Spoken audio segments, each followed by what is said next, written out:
10 का बाजार में स्वागत है। मैं हूं शरद दुबे और ऑफ कोर्स मार्केट एक रिकवरी करने की कोशिश कर रही है गैप डाउन ओपनिंग के बाद, खासकर की आईटी मेजर टीसीएस के नतीजे के बाद जो है आईटी सेगमेंट ने जो है निफ्टी को थोड़ा सा गिराया ज़रूर है। लेकिन चलिए अब हम चलते हैं कैनरा बैंक हेडलाइंस की तरफ।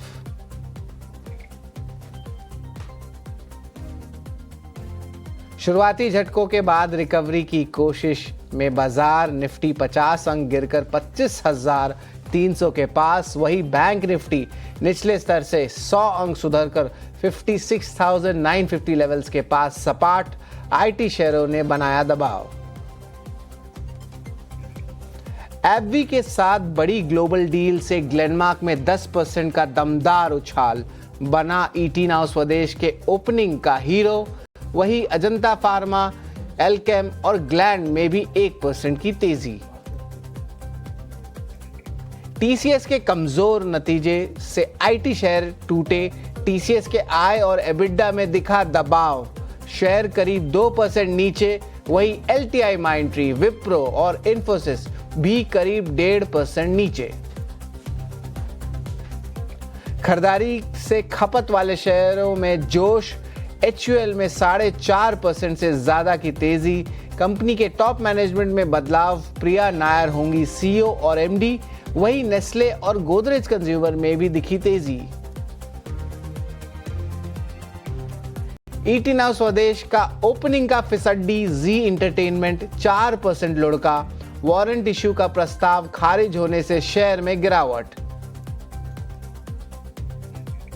और एस्टन फार्मा एसएमई आईपीओ का आज आखिरी दिन, तपन दोषी ने दी अवॉइड की सलाह।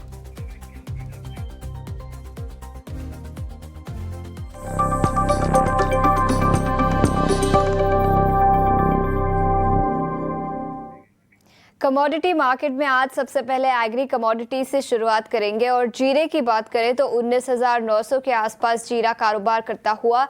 एक्सपोर्ट डिमांड काफ़ी स्ट्रांग है जिसके चलते जीरा 19,900 के करीब।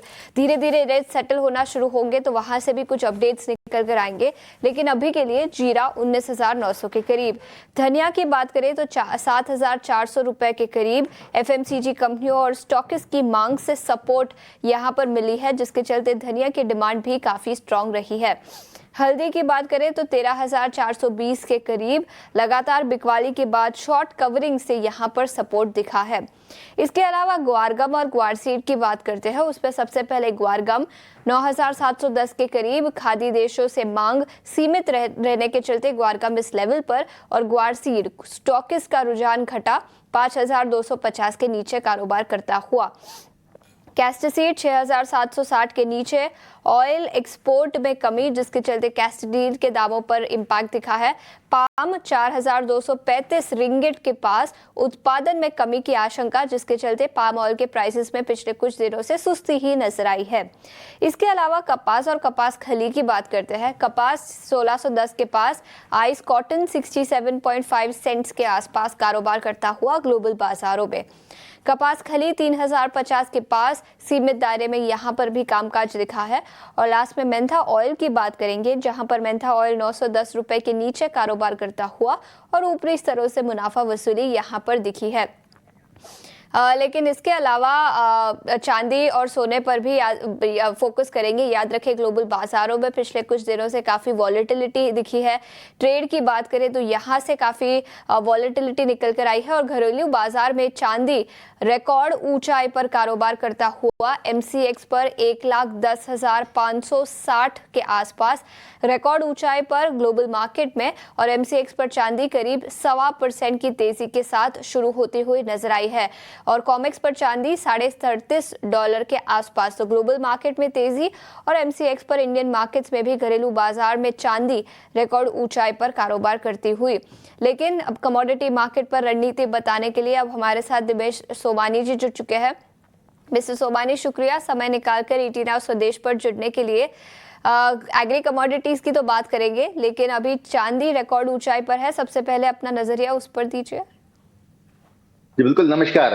सिल्वर कल का लेवल जो था ये बार बार 1,08,600 इस दायरे पे हर बार रुक रहा था मार्केट, और ये एक बड़ा रेजिस्टेंस फेस कर रहा था। डाउनसाइड 1,07,000 बार-बार सपोर्ट ले रहा था। इस दायरे में करीब-करीब 4 से 5 दिन मार्केट ने ट्रेड किया।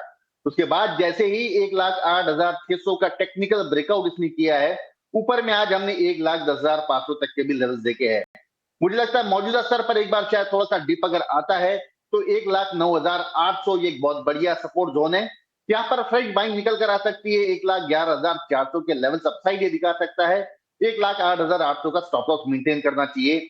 सिल्वर और गोल्ड अगर दोनों को हम कंपेयर करते हैं तो सिल्वर का मोमेंटम बहुत अत्यधिक है, काफी ज्यादा है। टेक्निकली भी ये काफी ज्यादा स्ट्रांग नजर आता है। तो मुझे लगता है कि अगर डिप मिलता है तो बाय ऑन डिप्स की रणनीति सिल्वर में अपनानी चाहिए। ठीक है, तो ये नजरिया सिल्वर पर 1,11,250 तक के लेवल्स नजर आ सकते हैं, खरीदारी की राय, और 1,08,800 का स्टॉप लॉस बनाने की सलाह।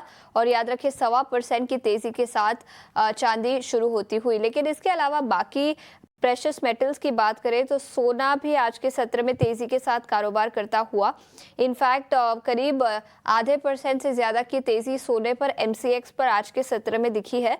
क्या राय होगी सोने पर आपकी दिनेश जी? जी बिल्कुल, सारे देशों पर टैरिफ निरंतर बढ़ाने की बात जो यूएस की ओर से निकल कर आ रही है वो थोड़ी असमंजस स्थिति पैदा कर रही है और इसी के चलते गोल्ड में बार बार बाइंग आ रही है। बट ओवरऑल अगर सिनेरियो देखें तो जो जितने भी टेंशन लाइक सिचुएशन थी वो सारी सब जगह ईज आउट हो चुकी है और प्रोबेबली मंडे रशिया से कोई नया अपडेट भी आ सकता है। तो मुझे लगता है गोल्ड बाइंग से थोड़ा सा अवॉइड करना चाहिए। 97,400 एक बहुत बड़ा रेजिस्टेंस जोन है। मुझे लगता है कि इस लेवल से दोबारा बिकवाली निकल कर आ सकती है। डाउनसाइड मुझे लगता है कि 96,800 के लेवल गोल्ड प्रोबेबली दिखा सकता है। तो गोल्ड मेरे हिसाब से एक ट्रेड अवॉइड की रणनीति होनी चाहिए। सिल्वर में बाइंग बने रहना चाहिए। ठीक है, तो सोने पर अवॉइड की रेटिंग, लेकिन चांदी पर खरीदारी के मौके इन लेवल से भी बनेंगे और 1,11,250 तक के लेवल्स चांदी पर नजर आ सकते हैं। लेकिन सोने और चांदी के अलावा नेचुरल गैस और क्रूड की बात करें तो यहाँ पर आपकी किस तरह की रणनीति होगी? नेचुरल गैस 1.25% की तेजी के साथ 228 इनफैक्ट 290 के आसपास 28 जुलाई के फ्यूचर्स कारोबार करते हुए 288 के लेवल्स के आसपास। क्या रणनीति होगी आपकी नेचुरल गैस पर? नेचुरल गैस में एक अत्यधिक तेजी आने के बाद प्राइसेस में अब कंसोलिडेशन फेज से नेगेटिव बायस की तरफ धीरे धीरे बढ़ रहा है। ऊपर में हमने कम से कम 360 के लेवल देखे थे, जो नीचे में 270 के लेवल से एक पुल बैक रैली आई है जो 288 के आसपास ट्रेड कर रही है। मेरे लिहाज से यहाँ पर वीकनेस और थोड़ी सी बरकरार रह सकती है। 289.90 के दरमियान नेचुरल गैस शॉर्ट करना चाहिए 298 के स्टॉप लॉस से। डाउनसाइड मुझे लगता है 268 270 के लेवल से दोबारा दिखा सकता है। तो सेल की रणनीति होनी चाहिए अभी नेचुरल गैस में। ठीक है, हालांकि तो क्रूड की अगर मैं जी ठीक है, बताइए क्रूड पर क्या नजरिया होगा आपका? जी क्रूड में एक अत्यधिक तेजी होने के बाद जब दोबारा कंसोलिडेशन फेज में आ गया है और ये फेयर लेवल पर आ गया है, अब यहां से मुझे लगता है कि 5850 5900 एक बहुत बड़ा रेजिस्टेंस जोन करके एक्ट होगा। थोड़ी भी यहां से पुल बैक रैली 5775 80 के दरमियान अगर आती है तो वहां पर बिकवाली की जा सकती है। 5680 का इसमें लक्ष्य होना चाहिए। 5830 का स्टॉप लॉस मेंटेन करें। ठीक है, तो 5,680 तक के लेवल्स कच्चे तेल पर नजर आ सकते हैं, बिकवाली की राय आती हुई। और इसके अलावा दिनेश जी ने नेचुरल गैस पर भी अपना नजरिया बताया। लेकिन दिनेश जी, इसके अलावा एग्री कमोडिटीज की अब बात करते हैं और टर्मरिक यानी हल्दी की बात करें तो यहाँ पर पॉजिटिव रुझान आज के सत्र में दिखा है। 0.4% की तेजी के साथ 13,470 के आसपास कारोबार करता हुआ हल्दी वायदा। क्या राय होगी आपकी टर्मरिक हल्दी पर? कि हल्दी में सोइंग बढ़ने की बार बार खबरें आ रही है और स्टॉकिस्ट अपना माल अपलोड कर रहा है, जिसके चक्कर में प्राइसेस में प्रेशर हमने देखते हुए मिला। डाउनसाइड 13,000 का लेवल छूने के बाद में ऊपर में 13,600 के लेवल के आसपास मार्केट ट्रेड कर रहा था। अनलेस एंड अनटिल 13,700 के लेवल के ऊपर मार्केट चलता है, मुझे लगता है फ्रेश बाइंग से बचे रहना चाहिए। वेट करना चाहिए डिप का 13,100 13,000 के आसपास आता है तब खरीदारी करे। 12,700 का स्टॉप लॉस मेंटेन करे। दोबारा 600 के टारगेट ऊपर देखने मिल सकते हैं। के अलावा जीरे की बात करें तो यहाँ पर भी हल्की सी सुस्ती आज के सत्र में निकल कर आई है। 20 अगस्त के फ्यूचर्स 20,065 के लेवल्स के आसपास कारोबार करते हुए जीरे पर आपकी किस तरह की रणनीति होगी दिनेश जी? मेरे ख्याल से रेंज बाउंड एक्टिविटी जीरे में मुझे नजर आती है। डाउनसाइड 19,400 19,500 के सपोर्ट जोन है, ऊपर में 20,500 20,600 के रेजिस्टेंस जोन है।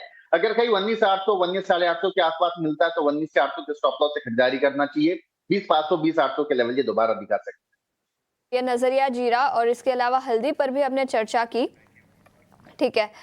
दिनेश जी, बहुत बहुत शुक्रिया समय निकाल कर आज हमारे साथ जुड़ने के लिए और कमोडिटी मार्केट पर अपनी रणनीति बताने के लिए। इतना ही समय था कमोडिटी मार्केट अपडेट में। एक छोटे से ब्रेक के लिए रुकेंगे, लेकिन ब्रेक के बाद हम हमारा खास सेगमेंट आपके लिए लेकर आएंगे, मार्केट के महारथी।